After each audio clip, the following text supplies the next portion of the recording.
감사합니다. 할렐루야. 한 주간 잘 보내셨습니까? 예, 우리 잘 보내셨으면 환한 미소로 서로가 한 주간 또 인사하도록 하겠습니다. 참 잘 오셨습니다. 은혜 받읍시다. 인사하겠습니다.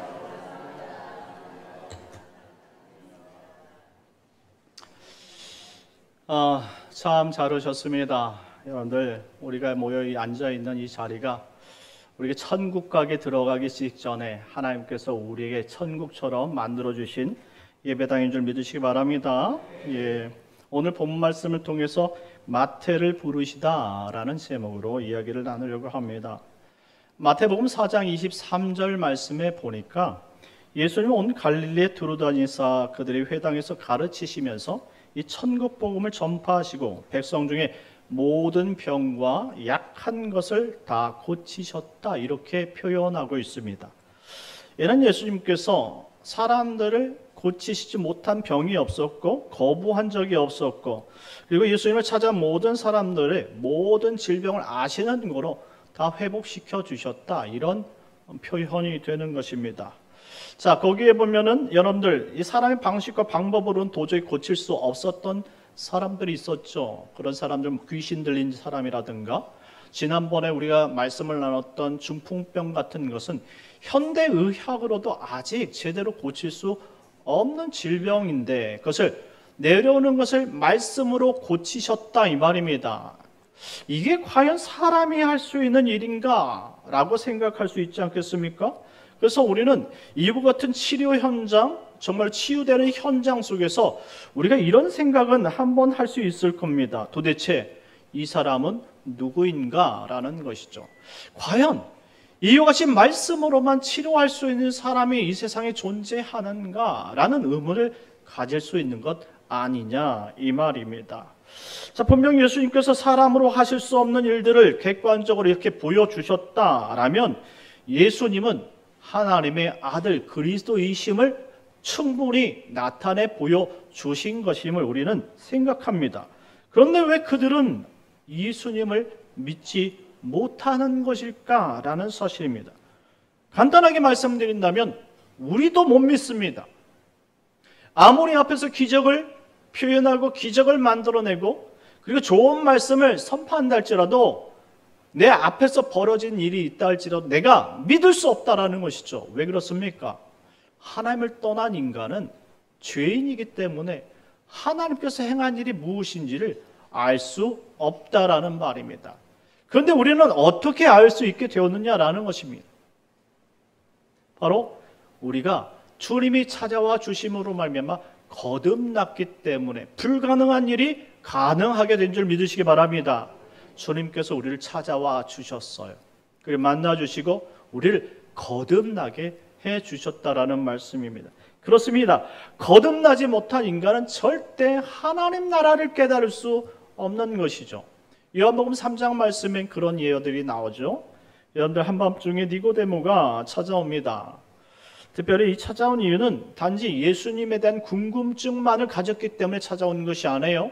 니고데모는 여러분들 아시다시피 이게 공회원 사람입니다. 공회원 사람들이 그 당시 반역자로 생각하고 그리고 또한 이 금지시되었던 예수님을 만난다라는 것, 이것은 상당히 안 좋은 인식을 줄 수 있고 이것이 또한 결격 사유가 될 수 있어서 그 사람이 궁지에 물릴 수도 있는 것이죠. 만나면 안 되는 사람이 위험한 인물이었다, 이 말이죠. 그럼에도 불구하고 찾아온 이유는 찾아갈 수밖에 없었기 때문에 그렇다라는 것이죠. 그 이유는 뭡니까? 바로 내가 주님이 구약 성경에서 말씀하시는 것처럼 메시아로 믿어졌다라는 표현이에요. 그러지 않고는 자신의 인생을 걸고 예수님까지 찾아갈 이유가 없는 것이죠. 한마디로 믿음이 생겼고 거듭났기 때문에 이 니고데모는 한밤중에라도 예수님을 찾아갈 수밖에 없었다, 이런 설명입니다.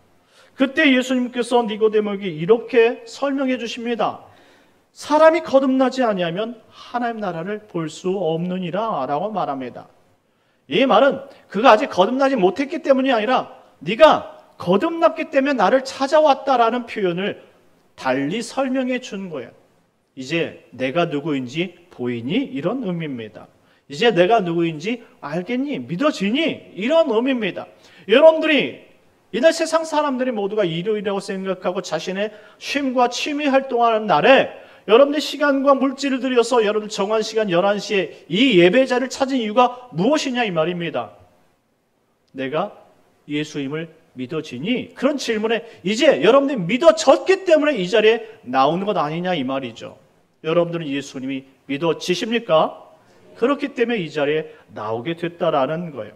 그렇습니다. 거듭나야만 비로소 보여지는 것들이 있다라는 설명을 해주고 있습니다. 거듭나기 전에는 모두가 다 그냥 종교인의 한 좋은 말씀과 가르침으로 느껴질 수 있고 어떤 사상가의 가르침, 철학의 하나의 분류로 생각할 수도 있겠지요. 그러나 그것이 아니라는 거예요. 거듭난 사람들은 비로소 예수님이 누구인지 믿어지는 것입니다. 예수님이 나를 구원하신 바로 그리스도라는 사실이 내 마음속에 인정이 된다 이 말이죠. 그리고 예수님을 통해서 이제 천국으로 가는 그 길이 보여진다 이 말이죠. 믿어진다라는 거예요. 그래서 이 땅을 천국 가기 위해서 이제 삶을 살게 되는 것이죠. 그러니 이제 어떻게 해서든지 예수님을 닮으려는 그런 신앙생활이 우리에게 나타나기 시작합니다. 그래서 외적으로 예전엔 그러지 못했지만 신앙을 지키기 위해서 싸우는 일이 벌어지는 거예요. 이 말은 내가 거듭났다라는 표현이고 나에게 드디어 믿음이 생겼다라는 표현이고 이걸 달리 말하면 성령께서 우리 안에 들어오셨다라는 그런 증거를 보여주신 것입니다. 자, 지난 시간에 예수님께서 죄인들의 질병을 고치신 후 사람들 앞에서 작은 자여 안심하라 내 죄사함을 받았느니라 이렇게 말씀하신 것을 가르쳐 드렸어요. 작은 자야 라는 표현은 아들아 라는 표현이라고 설명해 드렸죠. 아들아 용기를 내라 네가 왔구나 이런 표현입니다. 이미 알고 계신다라는 표현이에요. 자, 그래서 예수님이 보다라는 단어 에이도라는 단어가 경험하는 단어, 경험해서 아는 단어라고 설명을 했지요. 그래서 예수님은 그럼 어떻게 볼 수 있느냐 이렇게 물을 수 있겠지만 예수님은 하나님이시기 때문에 알 수 있다 이 말입니다.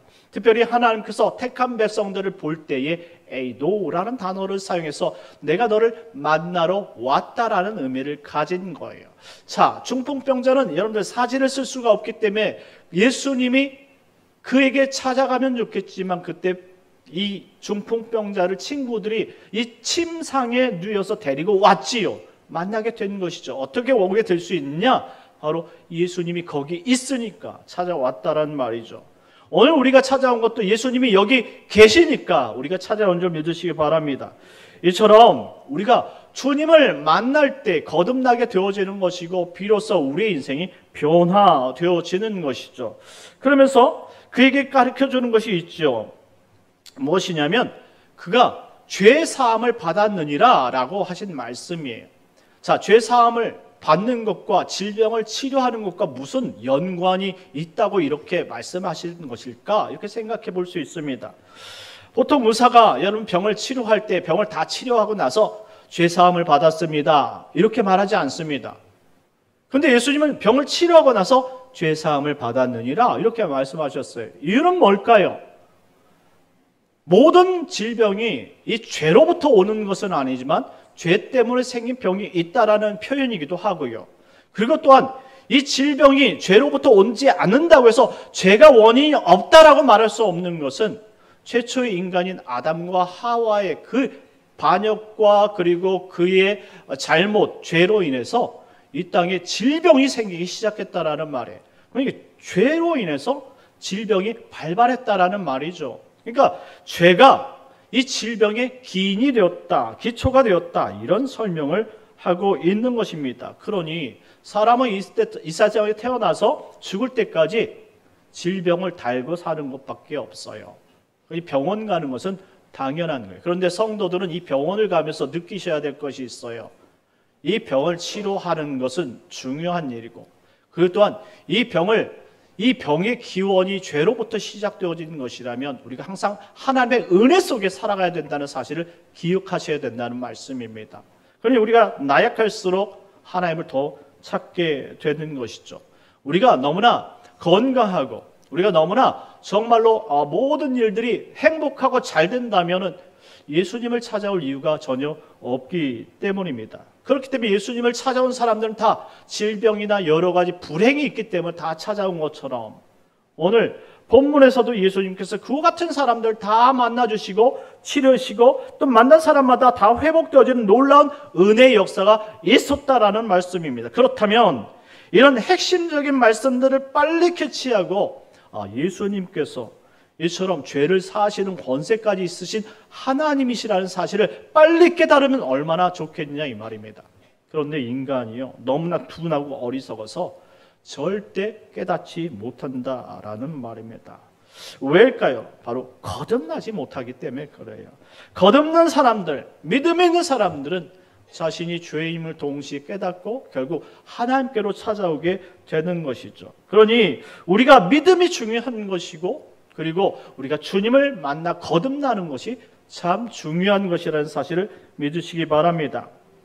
9절 말씀 다 같이 읽도록 하겠습니다. 9절입니다. 시작. 예수께서 그곳을 떠나 지나가시다가 마테라는 사람이 세관에 앉아 있는 것을 보시고 이르시되 나를 따르라 하시니 일어나 따르니라. 아멘. 예수님은 길을 지나가시다가 한 사람을 눈여겨보셨다고 말합니다. 그게 누굽니까? 바로 오늘 마태복음의 저자이면서 12제자인 세리 마태라는 것입니다. 오늘 그가 세관에 앉아있는 모습을 예수님이 보셨어요. 예수님이 보셨을 때 이 마태 세리 마태는 행복한 모습이었을까요? 예수님께서 찾아간 그 사람들은 무엇인가 불행하기 때문에 하나님이 찾아가셨다라는 사실을 우리는 알 수 있는 것이죠. 예수님 눈에 들어온 이 마태는 너무나 불행했던 것입니다. 행복하지 않은 모습을 볼 수가 있었어요. 왜냐하면 어거스틴의 이야기처럼 인간은 하나님만이 채울 수 있는 공간이 있기 때문입니다. 비로소 하나님을 만날 때에 인간은 자유로워지고 행복함을 누릴 수 있는 거예요. 그렇지 못하니까 사람들이 자꾸 물적인 걸 찾고 욕망적인 것을 찾는 것이죠. 하지만 여러분들 인간이 자신의 것 다 누렸다고 해서 나 정말 이제 행복해요 라고 말할 수 있는 사람은 아무도 없어요. 궁극적인 행복은 하나님을 만날 때 이루어지는 줄 믿으시기 바랍니다. 그러니 주일날 여러분들 골프 치러 가고 주일날 여러분들 취미생활하고 가고 주일날 뭐 해외여행 가는 거 잠시는 즐거울 수 있어요. 그런데 기독교인들은 그 주일날 빼먹고 가면서 어떤 마음을 듭니까? 이러다 벌 받는 거 아니야? 이러다 비행기 떨어지는 것 아니야? 이러다 교통사고 나는 것 아니야? 이런 생각 같지 않습니까? 하나님을 살아계시기 때문에 하나님 믿기 때문에 그런 감정을 느낀다 이 말이죠. 진짜 행복은 주님과 함께 하는 것이 진짜 행복이라는 사실을 말씀해 주는 것입니다. 마태가 그랬어요. 하나님 없는 인생을 사니 너무나 공고했던 것이죠. 그리고 그의 직업이 너무나 힘든 인생이었고 행복한 직업이 아니었어요. 당시 세리들은 세리장이 관할 아래서 로마의 세금 징수를 돕던 사람들을 말합니다. 로마 정부가 도급제 형식으로 막 금액을 떠넘겨 주는 거예요. 이 도급제 형식이라는 것은 일정 금액을 요구하는 거예요. 자신이 통치하는 나라에 일정 금액을 요구합니다. 그럼 이 일을 누가 대신했느냐? 세리들이 했던 거예요. 그러니 이스라엘 백성들 입장에서는 이 세리들이 매국노이고 이 세리들만 보면 너무나 기분 나쁜 것이죠. 그래서 죄인 취급했던 것이죠. 여러분들 죄인 취급했다라는 설명은 인권을 무시했다 이런 표현이에요. 그가 무슨 특별한 죄를 지어서가 아니에요. 미우니까 죄인이라는 것이죠. 그리고 그는 이스라엘을 해하게 한 민족이니까 사람이니까 당연히 죄인 취급해도 당연하다라는 거예요. 그래서 세리들은요 법정에서 어떤 증언도 할 수 없고 증인으로도 설 수 없었다라는 거예요. 한마디로 법으로 보호할 수 있는 모든 것들은 다 외면시 당했다라고 표현하는 것입니다. 또한 사람들은 어떻게 생각했습니까? 세리들을 일상에서 여러분들 마주칠 때에 여러분들 입에서는 막 걸걸한 욕을 막 쏟아뱉는 거예요. 야, 뭐 이런 거죠. 그리고 야이 퇴, 뭐 이런 것들을 뭐 지나가면 모든 사람들이 그렇게 막 침뱉고 막 비난하고 막 욕하면 바깥에 돌아다니고 싶은 생각이 있겠습니까? 집에만 앉아 있는 거예요. 그러니 세리들은 세리들끼리 앉아서 절대 바깥에 나가지 않아요. 자기들끼리 와서 야, 우리 이렇게 살아도 되냐?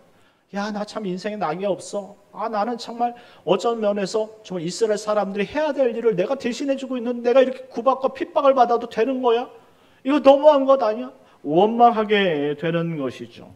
그렇기 때문에 예수님께서 누가복음 18장 13절 말씀에 이런 표현을 하셨어요. 세리들은 가슴을 치며 날마다 하나님께 자신들을 불쌍히 여겨달라고 기도한다고 말입니다. 세리들이 오히려 자신의 어려움을 통해서 하나님께 간구하는 모습을 가지고 있다라는 말씀이에요. 그런데 그러한 이 세리의 모습이었던 이 마태를 예수님이 보셨을 때 진짜 행복했겠느냐라는 거예요. 그래서 예수님은 지금 마태, 이 세리 마태의 행복을 위해 찾아오셨다 말해도 과언이 아닌 거예요. 예수님을 만날 때 비로소 이런 행복을 찾기 때문입니다. 자, 요한복음 6장 39절 말씀인데요. 한번 읽겠습니다. 요한복음 6장 39절 시작. 나를 보내신 이의 뜻은 내게 주신 자 중에 내가 하나도 잃어버리지 아니하고 마지막 날에 다시 살리는 이것이니라. 아멘. 예수님께서 마태를 찾아가시는 것은 행복을 위해서이기도 하지만 인생의 소망을 주시기 위해서예요. 인생이 단 한 번인데 이것이 끝이라면 행복하겠습니까? 이렇게 살면 너무나 기쁘겠어요? 여러분들 한 번 사는 인생인데 맨날 욕이나 먹고 여러분들 나가기만 하면 얻어 터지고 들어오고 비난받고 여러분들 행복하겠냐 이 말입니다. 그런데 이런 것들이 너무나 우울하고 힘드니까 사람들이 막 자살을 하려고 하는 것 아니야 이 말입니다. 그 가운데 하나님을 믿는 사람들, 거듭난 사람들 어떻게 해서든지 살아내려고 하나님 앞에 울면서 가슴을 씹어서 통곡한다 이 말이죠. 이런 사람들이 하나님의 백성 아니겠습니까? 하나님은 이런 사람을 외면하지 않았다 이 말입니다. 울면서 통곡하면서 하나님 한 분 앞에 이렇게 간절히 외치는데 하나님께서 외면하시겠느냐 이 말입니다. 그래서 나를 보내신 이의 뜻이 내게 주신 자 중에 하나도 잃어버리지 않게 하기 위해서 찾아온 것이다 라고 설명하는 거예요. 왜 우리를 예수님께서 만나주셨을까요? 우리가 통곡하는 자이지만 우리가 인생에 정말로 소망 하나 둘 것이 없어서 항상 어쨌든 여기는 행복이 없나? 저기는 행복이 없나? 인생의 모든 것들을 기웃기웃하면서 다녔던 사람들인데 이런 우리 인생이 너무나 불쌍해서 우리를 만나주신 줄 믿으시기 바랍니다. 그분 만나니까 어떻게 됩니까? 변화되는 것이잖아요. 그분 만나니까 행복이 무엇인지 알게 된 것 아닙니까? 10절 말씀 다 같이 읽겠습니다. 10절 시작. 예수께서 마태의 집에서 앉아 음식을 잡수실 때에 많은 세리와 죄인들이 와서 예수와 그의 제자들과 함께 앉았더니 아멘. 지금 예수님께서 이 마태의 인도함에 따라서 집에 들어갔다 이렇게 표현합니다. 그리고 음식을 드셨다 이렇게 표현합니다. 그런데요 여러분들 이 마태의 집이라는 단어가 이 오이코스라는 단어인데요. 이 오이코스는 집이나 건물만 표현하는 단어가 아니에요. 상징적으로 영혼의 거주지인 몸을 뜻하는 단어이기도 한다는 사실이죠. 한마디로 예수님께서 자신을 찾아온 그 감격, 그 기쁨을 지금 마태는 이와 같은 식으로 표현해내고 있는 거예요. 자신이 구원받았을 때 이와 같은 기쁨이 있었다는 거예요. 예수님이 불현듯 찾아와서 나에게 위로의 말씀을 주셨고 네가 내 아들이고 하나님의 백성이라는 사실을 알게 하시고 나를 따르라 말씀하셔서 내가 인생이 바뀌었기 때문에 주님을 그냥 돌려보낼 수 없으니 맞이하고 그를 정말로 정성껏 대접해 드리고 기쁨을 같이 나눴다 이런 설명인 것이죠. 누가복음 19장 말씀에 보면 세리장 삭개오 이야기가 나오는데 똑같습니다. 누가복음 19장 9절 말씀에 예수님께서 말씀하시길 오늘 구원이 이 집에 이르렀으니 이 사람도 아브라함의 자손이미로다 라고 말씀해 주신 것이죠.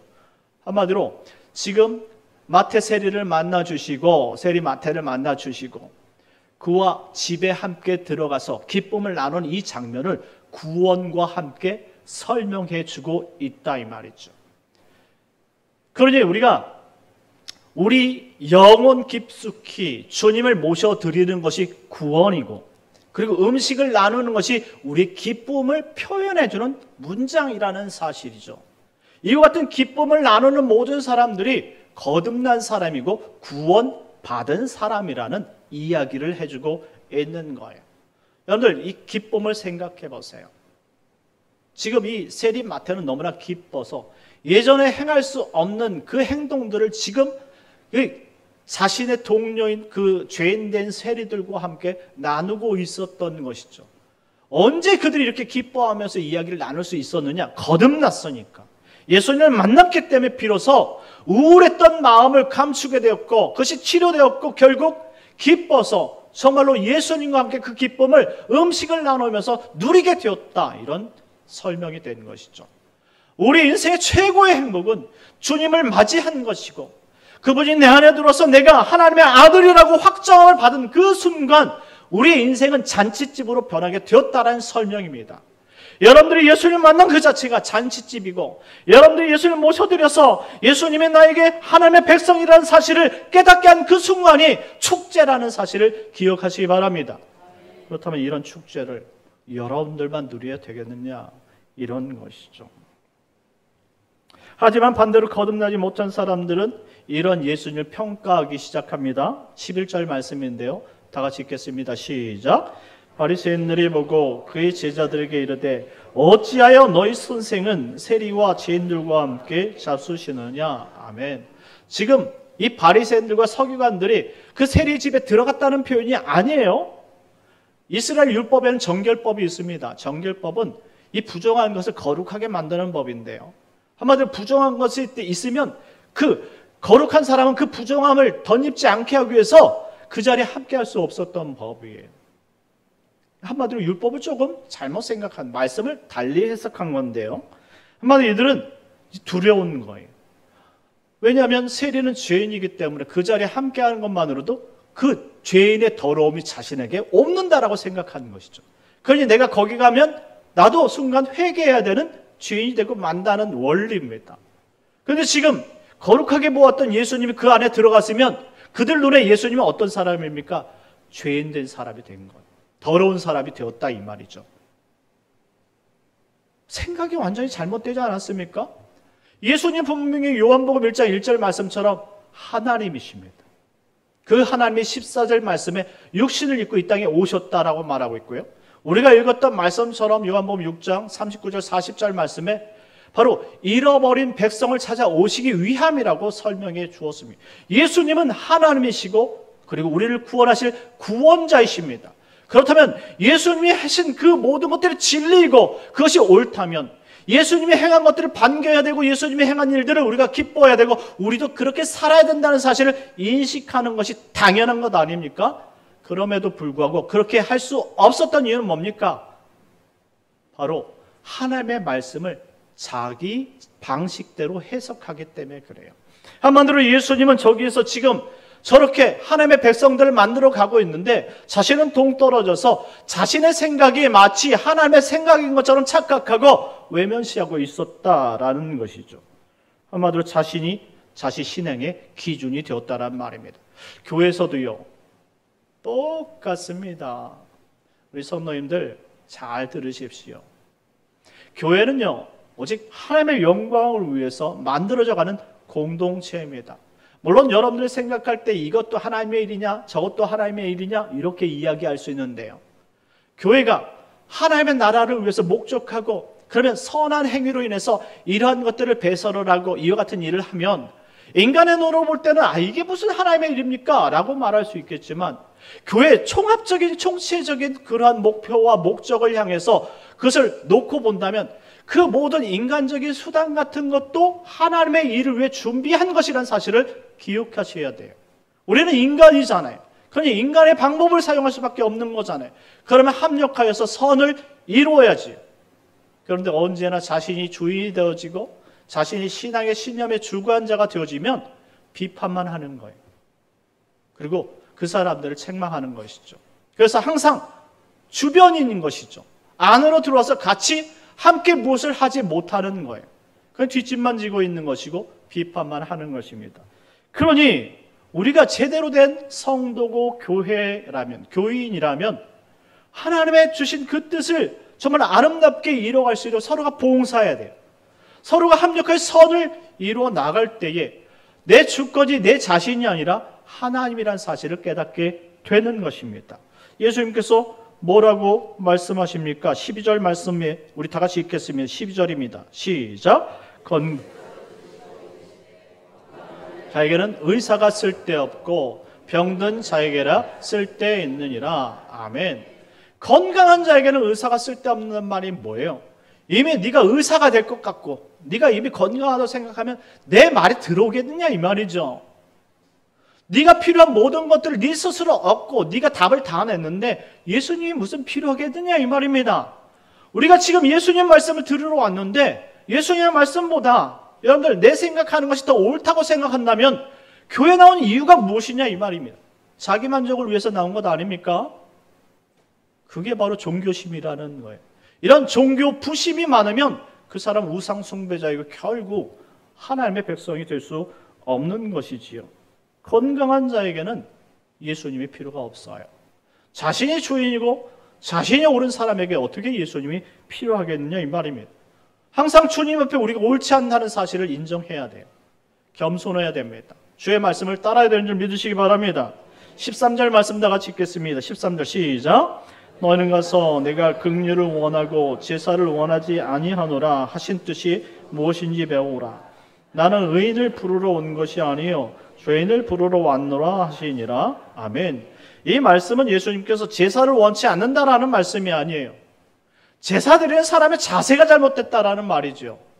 하나님 앞에 예배하기로 왔으면 하나님 앞에 긍휼을 구해야 되는데 이미 사실은 너무나 의인 되어서 그럴 마음이 없는 거예요. 빨리 치우고 빨리 돌아갔으면 좋겠는 것이죠. 그리고 나 오늘 할 것 다 했으니 이제 나 가봐도 되겠지요? 주님? 이런 식이란 말씀입니다. 이런 사람들의 신앙이 하나님 앞에 바르겠느냐라는 것이죠. 여러분들은 다르십니까? 우리가 하나님 앞에 예배드리러 왔으면서 내가 주인이 되어서 빨리 그냥 빡 오늘 일정 모든 거 다 치우고 빨리 집에 가고 싶어서 그냥 TV나 보고 그냥 편히 쉬었으면 좋겠지요. 하지만 우리에게 주어진 이 한 시간의 예배를 통해 주님 앞에는 진솔하게 드려야 되는 것 아니냐 이 말입니다.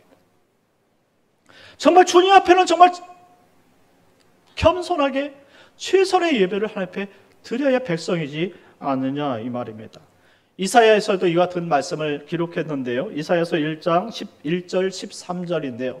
11절부터 13절까지 말씀 좀 길지만 다 같이 읽겠습니다. 시작. 여호와께서 말씀하시되 너희 무수한 재물이 내게 무엇이 유익하뇨? 나는 수장의 번제와 살찐 짐승의 기름에 배불렀고 나는 수송아지나 어린 양이나 숫염소 피를 기뻐하지 아니하니라. 너희가 내 앞에 보이러 오니 이것을 누가 너희에게 요구하였느냐? 내 마당만 밟을 뿐이니라. 헛된 재물을 다시 가져오지 말라. 분향은 내게 가증히 여기는 바요 월삭과 안식일과 대회로 모이는 것도 그러하니 성회와 아울러 악을 행하는 것을 내가 견디지 못하느니라. 아멘. 무슨 말입니까? 핵심은 12절에 있죠. 12절 말씀에 너희가 내 앞에 보이러 오니 이것을 누가 너에게 요구하였느냐라는 거예요. 의무감만 있을 뿐 그 마음에 하나님을 사랑하는 진정한 마음이 없는데 이게 예배라고 할 수 있느냐 이 말입니다. 그래서 막 솔로몬처럼 1,000번처럼 최선의 것을 다 드렸다고 진짜 이 말입니다. 하나님이 받으실 만한 예배인가 이 말이에요. 내가 좀 잘 사니까 좀 잘 살기 위해서 헌금도 많이 하는 것을 가지고 하나님께서 기뻐하실 거라고 생각하지 말라는 말입니다. 우리는 오히려 정말로 어려운 상황 속에서도 시간을 내고 마음을 내고 정성을 다해 하나님을 섬기는 것처럼 살아갈 때에 하나님이 기뻐하신다는 사실을 기억하시기 바랍니다. 하나님은 껍데기를 원하시지 않아요. 여러분의 마음을 바라신다는 말씀입니다. 사랑하는 성도 여러분, 말씀을 맺겠습니다. 예수님은 사람들이 외면하던 세리마태를 찾아가 위로하셨습니다. 이유는 그가 구원받을 백성이었기 때문인 것이죠. 하나님은 자신이 잘난 사람, 혼자 잘 살 수 있다 생각하는 사람들을 찾으시지 않습니다. 하나님은 오늘도 하나님의 구원의 손길을 필요로 하는 사람, 그 사람을 찾아가 만나주시는 줄 믿으시기 바랍니다. 11월 3일은 가족사랑, 이웃사랑, 초청 전도 주일로 섬길 겁니다. 그러니 여러분들 나만 이런 구원의 감격이 아니라 여러분 자녀와 부모, 형제들도 이와 같은 구원의 감격을 함께 누리고 이제 주님을 떠나서 지금 신앙에 방황하고 있는 사람 있으면 다시 데리고 오세요. 함께 천국에 들어갈 수 있는, 그리고 정말 하나님 앞에 다시 신앙생활을 다시 우리가 마음속에 새기며 다시 시작할 수 있는 그러한 좋은 기점이 될 수 있는 복된 예배가 되길 예수님의 이름으로 축원합니다. 우리 시간 다 같이 잠시 기도할 텐데요. 11월 3일 태신자를 품고 하나님 앞에 이 천국 잔치를 우리가 같이 누릴 수 있게 해달라고 기도하시고, 여러분의 남편은, 여러분의 아내는, 여러분의 자녀들은 정말 구원받았습니까? 이와 같은 구원의 자리로 여러분들이 전할 수 없는 것을 오늘 말씀을 통해서 대신 듣게 하여 그들도 하나님의 자녀라는 사실을 깨닫게 하는 놀라운 은혜가 있게 달라고 우리 한 주간을 위해서 우리 주여 한번 외치고 기도하도록 하겠습니다. 주여, 하나님 아버지 은혜를 감사합니다. 오늘도 우리가 죄인이었기 때문에 우리를 만나주셨고 이 자리에 하나님 아버지 말씀을 듣게 하셨사오니 깨닫는 대로 그 말씀대로 행할 수 있도록 은혜를 베풀어 주시옵소서. 주님 없이는 아무것도 할 수 없습니다. 하나님 역사해 주시옵시고 주님 뜻대로 살아갈 수 있는 아버지 저희를 되게 하여 주시옵소서. 거듭난 사람이 되게 하시고 겸손한 사람이 되게 하시고 예수님을 닮아갈 수 있는 믿음의 사람이 되게 하여 주옵소서. 하나님 11월 3일 천국잔치를 배설하고 하나님 아버지 그들을 초청하여 하나님 다같이 구원받은 백성임을 확인할 수 있는 아버지 시간이 되게 하여 주시옵소서. 아버지 한 주간도 믿음으로 살게 하시고 주의 영광을 위해 살게 하여 주시옵시고 주 뜻대로 살게 하여 주시옵소서. 하나님 아버지 죄에 빠지지 않고 온전히 주님으로 인해 기뻐하며 감사하며 영광을 돌려가는 아버지 고민이 있는 삶이 되게 하여 주옵소서. 오 하나님 은혜 내려 주옵소서. 예수님의 이름으로 기도드리옵나이다. 참 좋으신 하나님 은혜를 감사합니다. 하나님 우리에게 구원을 베풀어 주신 너무나 감사하고 거듭나게 하신 것을 감사하고 예수님 만나게 해주시고 믿음 가지게 하신 것을 감사합니다. 이와 같은 기쁨을 하나님 우리 남편에게 아내에게 자녀들에게 아버지 전도할 수 있도록 인도하여 주시옵시고 하나님 아버지 이웃에게 전도해서 아버지 모두가 하나님 아버지 천국을 이룰 수 있는 아버지 복된 가족과 이웃이 되게 하여 주시옵소서. 11월 3일은 아버지 전도 축제를 준비합니다. 특별히 이곳에서 태신제를 작정하고자 하오니 하나님 우리에게 사랑하는 마음을 갖게 하여 주시옵소서. 하나님 오늘 한 주간도 주님 지켜주실 줄 믿사오며 예수님의 이름으로 기도드리옵나이다. 아멘. 우리 다 같이 일어나셔서